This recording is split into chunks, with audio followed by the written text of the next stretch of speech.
Hello students, today we are going to discuss about now in the part 3 nationalism in India towards civil disobedience. In Feb 1922, Mahatma Gandhi decided to withdraw the non-cooperation movement. He felt that the movement was turning violent in many places and Satyagraha needed to be properly trained before they would be ready for mass struggles. बच्चों, जब हम लोगों ने पिछले video में ये discuss कर लिया था कि नॉन कॉपरेशन मूवमेंट चलाया था महात्मा गांधी जी ने 1921 में, और उसमें क्या क्या हुआ, कितने बहुत सारे लोगों ने बढ़ चढ़कर हिस्सा लिया। अब जब नॉन कॉरपोरेशन मूवमेंट लगातार चला तो उसके बाद क्या हुआ, उसके बाद ये हुआ 1922 में लगातार 1 साल तक वो चला। लेकिन 1922 में धीरे धीरे लोग थक गए नॉन कॉपरेशन मूवमेंट में स्ट्रगल करते करते, और उन्होंने अब सोचा, वहाँ जो भी लीडर्स थे वो इलेक्शन के बारे में सोचने लगे, और उन्होंने प्रोविंशियल काउंसिल्स में होने वाले जो इलेक्शन जो गवर्नमेंट ऑफ इंडिया करा रही थी एक्ट 1919 के तहत, तो उसमें बढ़ चढ़ के हिस्सा लेने के लिए उन्होंने नॉन कॉरपोरेशन मूवमेंट को वहीं पर विड्रॉ कर दिया। गांधी जी ने भी सोचा कि जो अब इसके बाद हमें अपने देश की आज़ादी के लिए लोगों को और ज़्यादा स्ट्रगल करना पड़ेगा और लोगों को ज़्यादा गैदर करना पड़ेगा, इसलिए उनको प्रॉपरली ट्रेन करने की ज़रूरत है। इसीलिए ये सब सोचते हुए महात्मा गांधी जी ने उस समय नॉन कॉपरेशन मूवमेंट जो है वो वापस ले लिया। धीरे धीरे क्या हुआ कि जो CR दास और मोतीलाल नेहरू थे, इन्होंने अपनी एक स्वराज पार्टी बनाई, और उन्होंने स्वराज पार्टी में तो जो काउंसिल इलेक्शन होने वाले थे उसमें CR दास और मोतीलाल नेहरू जी ने एक स्वराज पार्टी बनाई, और उन्होंने ये सोचा कि अगर हम कांग्रेस के अंदर ये आर्ग्यूमेंट चलता रहता था कि ब्रिटिश पॉलिसीज़ को लेकर, कुछ लोग उसकी पॉलिसीज़ को अपोज कर रहे थे, कुछ लोग चाहते थे कि नहीं, जो उन्होंने गवर्नमेंट ऑफ इंडिया एक्ट 1919 बनाया उसके अंतर्गत प्रोविंशियल काउंसिल्स में के इलेक्शन में वो भाग लेना चाहते थे। तो इसके बीच में क्या हुआ, दोनों कांग्रेस में दरार आ गई, और CR दास और मोतीलाल नेहरू ने स्वराज पार्टी के नाम से अपनी एक अलग काउंसिल बनाई, और अलग एक पार्टी बनाना करके वो काउंसिल पॉलिटिक्स में शामिल हो गए। अब जो दूसरे यंग लीडर थे जवाहरलाल नेहरू और सुभाष चंद्र बोस, उन्होंने बहुत गुस्सा जताया इस मास एजिटेशन पर और फुल इंडिपेंडेंस करने की बात कही। अब आगे आया कि धीरे धीरे जो इंटरनली कांग्रेस में डिबेट होते रहे, डिस्टेंशन बढ़ती रही, और 1930 में क्या हुआ कि जो एग्रीकल्चर प्राइस थे वो धीरे धीरे अब डाउन होने लग गए फिर से, और कोलैप्स बहुत तेज़ी से हुआ 1930 में। जैसे जैसे डिमांड एग्रीकल्चरल फूड्स की धीरे धीरे घटी और एक्सपोर्ट जो है वो डिक्लाइन होने लग गया, लोगों ने पाया कि वो अपनी हार्वेस्ट को बेचे और रेवेन्यू को पे करें। लेकिन 1930 में एक दोबारा से बहुत बड़ी क्राइसिस आती है कि एक तो हमारे देश में फसल कम हो रही थी, सूखा भी पड़ गया था, ऊपर से लोगों के पास पैसा भी नहीं था, और उसी समय क्या होता है कि जो ब्रिटेन की न्यू टोरी गवर्नमेंट होती है वो एक वहाँ की स्टैचुरी कमीशन से एक स्टैचुरी कमीशन में एक प्रस्ताव भेजती है यहाँ पर, और एक एक्ट बना के भेजती है जिसको सर जॉन साइमन यहाँ पर लाते हैं। इसी को बोलते हैं जॉन साइमन कमीशन या साइमन कमीशन।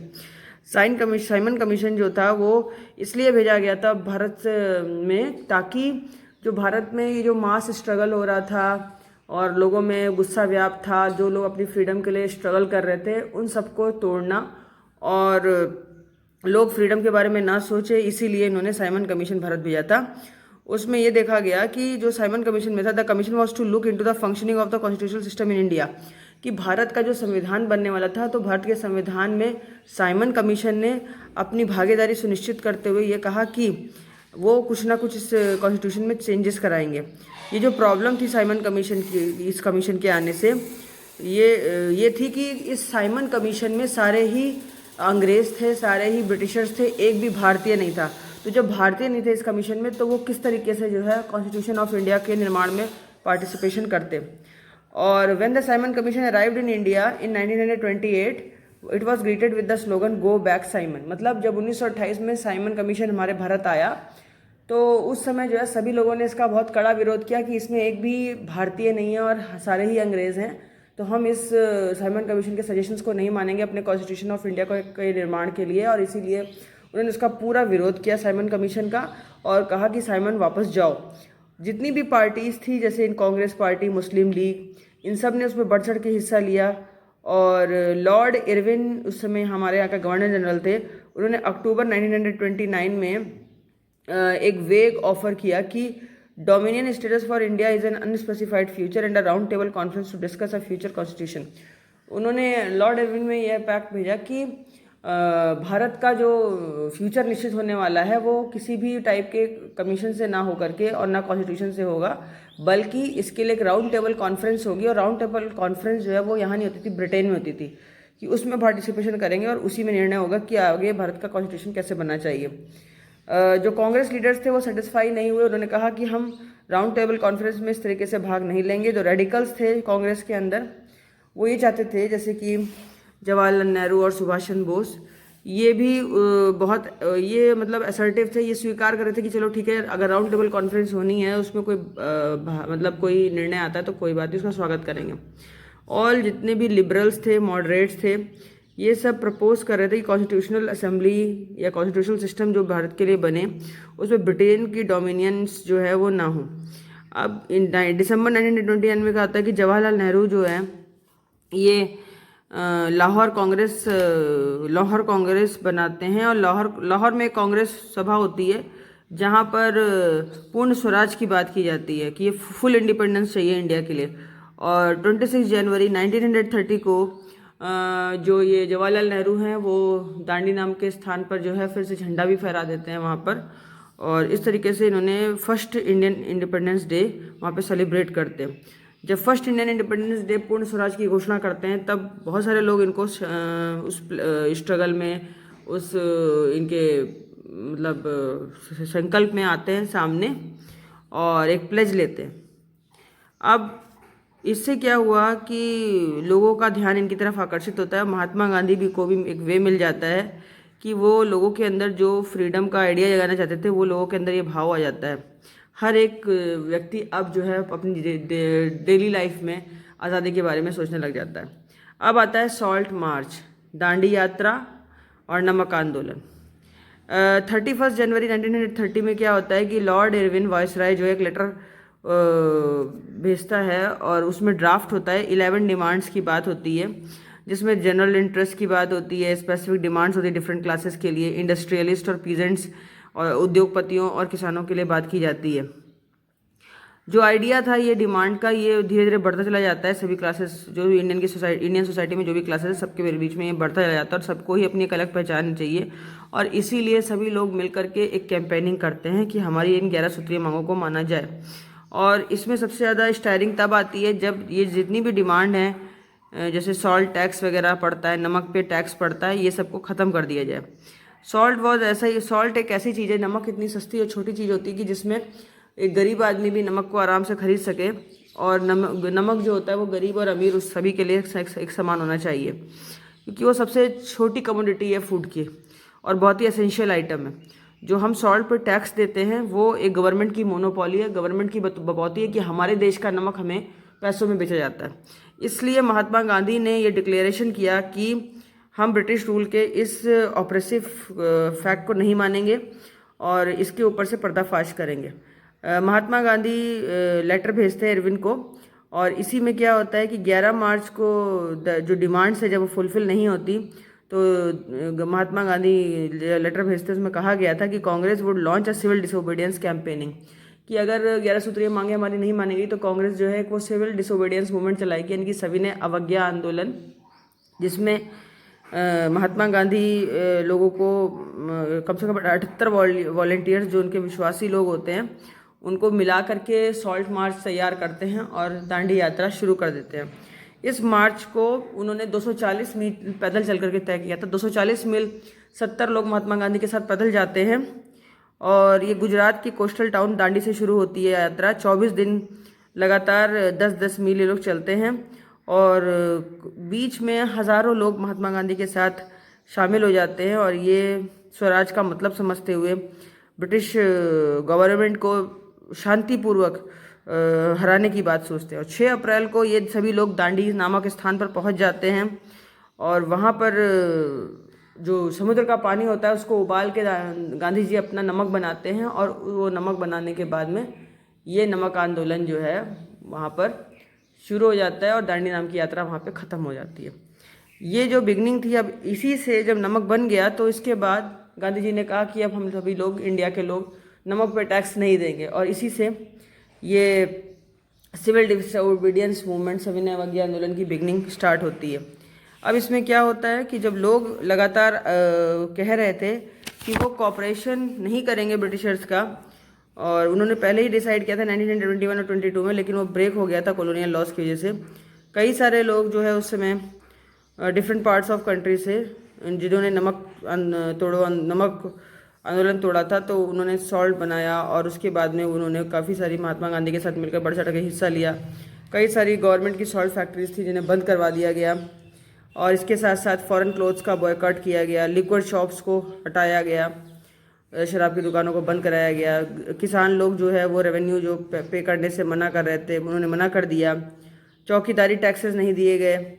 विलेज के ऑफिशियल्स जो वहाँ रहते थे, उसमें मोस्टली फॉरेस्ट के लोग थे, उन्होंने फॉरेस्ट से जो ट्राइबल लोग जाते थे वहाँ पे वुड और कैटल्स वगैरह को चराते थे, वुड कलेक्ट करते थे, जब उनको मना किया तो उन लोगों ने सभी ने मिल करके इनके खिलाफ आंदोलन तेज कर दिया।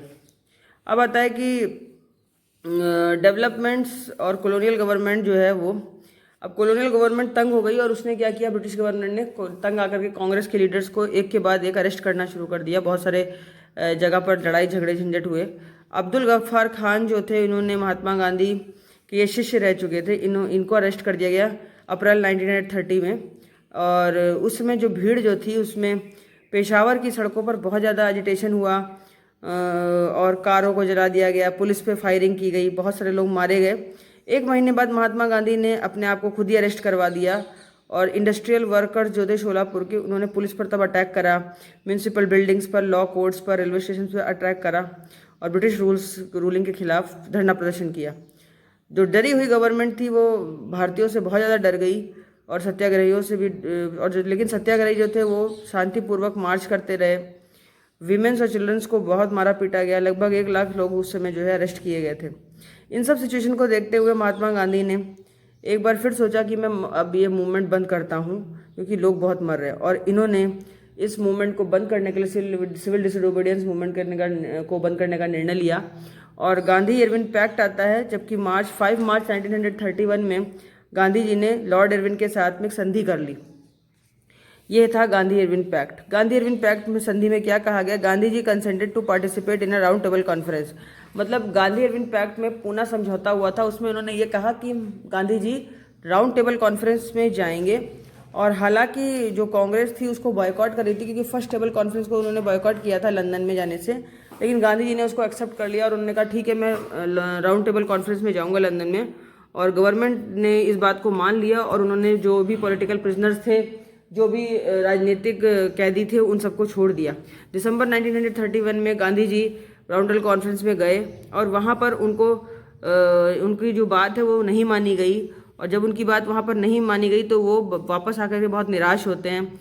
इंडिया वापस आने के बाद में उन्होंने फिर से जो है अपना आंदोलन शुरू कर दिया। खान अब्दुल गफ्फार खान जो जवाहरलाल नेहरू के साथ जेल में थे, तो जवाहरलाल नेहरू और खान अब्दुल गफ्फार खान ने दोनों ने ही जब ये जेल में थे तो कांग्रेस के लीडर्स दूसरे थे, उन्होंने कहा कि ये इलीगल है, कि इनको बहुत समय तक नहीं रखा जा सकता जेल में, और कई सारे तरह के अलग बॉयकॉट्स किए गए। गांधी जी ने दोबारा से सविनय अवज्ञा आंदोलन शुरू कर दिया राउंड टेबल कॉन्फ्रेंस में, जब उनको डिसअपॉइंटमेंट मिला, और इस तरीके से मूवमेंट कंटिन्यू रहा 1934 में, और 1934 में जाकर के बच्चों ये ख़त्म होता है। तो हमने यहाँ पे देखा कि ये लोग जो है, दूसरे लोग जो सविनय अवज्ञा आंदोलन को किस प्रकार से देखते हैं। कंट्री साइड में क्या हुआ कि दूर दराज के इलाकों में जो जहाँ पर पीजेंट थे, रिच कम्युनिटीज़ थी, जैसे पतीदार्स ऑफ द गुजरात और जाट और उत्तर प्रदेश के लोग, ये लोग इस मूवमेंट में ऐसा इन्होंने किया कि जो जितने भी कमर्शियल क्रॉप्स के प्रोड्यूसर्स थे बड़े बड़े, इन्होंने भी लड़ाइयाँ की, डिप्रेशन झेला, और क्रॉप्स के प्राइस बहुत गिर गए, लोगों में फिर से गरीबी छा गई, कैश इनकम उनकी बंद हो गई, और जो गवर्नमेंट के लगातार रिफ्यूजल करने से लगातार रेवेन्यू जो है उसकी डिमांड में भी रिफ्यूज़न हुआ, यानी कि रिड्यूस हुआ, और इससे लोगों में असंतोष व्याप्त हुआ, गवर्नमेंट के अंदर भी और लोगों के अंदर भी। जो अमीर पीजेंट्स थे उनके अंदर एक इंथुसियाज्म था, सपोर्टर, क्योंकि जो अमीर पीजेंट्स थे उनके अंदर एक बहुत मतलब एक अलग से एनर्जी थी कि वो सिविल डिसोबीडियंस मूवमेंट को सपोर्ट करते रहे, और उन्होंने कम्युनिटी को ऑर्गेनाइज किया, रिलेक्टेड मेंबर्स जो ज़बरदस्ती लोगों को फोर्स किया कि जो बॉयकॉट प्रोग्राम है उसमें बढ़ चढ़ के हिस्सा लें। ये फाइटिंग करते करते जब लोग स्वराज के लोग थक गए और रेवेन्यू फिर भी बढ़ता चला गया, तो 1931 में महात्मा गांधी ने एक बार फिर से जो है सिविल डिसोबीडियंस मूवमेंट को बंद कर दिया कि ताकि रेवेन्यू रेट्स और सरकार चिढ़ के बढ़ाए ना।